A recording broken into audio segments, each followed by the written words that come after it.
So what's up mga kagri? So ayun po, meron po tayong mga followers na nagtatanong kung ito daw pong ating Bimig Integra 4000 na breeder pellet ay pwede daw pang ipakain sa mga roosters or sa mga tandang. So sagutin po natin, gawin po natin ng video para po makatulong sa kanila. So ang sagot po ay hindi po pwedeng ipakain ng ating Integra 4000 sa ating mga roosters. So ayun po dapat hiwalay po ang pakain sa mga broodhens at sa mga broodjacks. So ano dapat ba yung pakain sa ating mga broodhens po? So dapat po sa ating mga broodhens ang pinapakain po natin ay Bimig Integra 4000. So bakit po Bimig Integra 4000 ang recommended ko sa inyo? Dahil ito po ay mayroong embryo developer.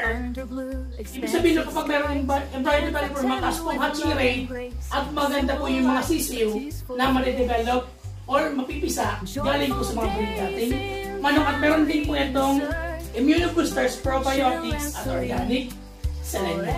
So ano naman po dapat ang ipakain natin sa ating mga broodjacks na manok? So ang dapat po pinapakain natin ay Bimig Integra 3000 plus. Pwede naman po yung Bimig Integra 3000, haluan lang po natin ng Hagibis Special Concentrate. Yun na po ipakain natin. Ngayon, bakit po ba hindi pwedeng ipakain ang Bimig Integra 4000 sa ating mga roosters or sa ating mga tandang or mga broodjacks?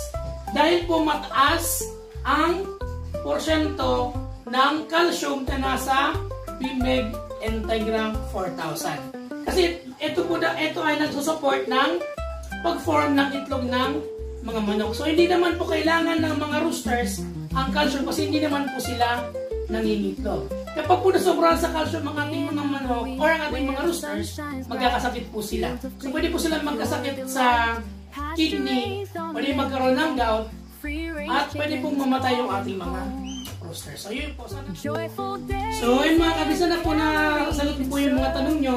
Ulitin po natin na hindi pwedeng ipakain yung ating Bimig Integra 4000 sa mga broodjacks dahil nga po mataas ang calcium level ng Integra 4000. So ipakain po natin Bimig Integra 3000 or Bimig Integra 3000 plus, haluan po natin ng Hagibis Special Concentrate para po hindi magkasakit ang ating mga broodjacks dahil hindi po nila kailangan ng calcium para po dahil hindi sila nangingitlog. So pwede naman po sila mapakain ng breeder pellet or ng layer pellet, pero dapat po paminsan-minsan lang, hindi po palagi yun ang pagkain nila para hindi sila magkasakit. So yan lamang po, and happy farming!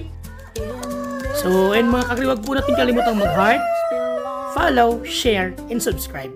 Thank you for watching!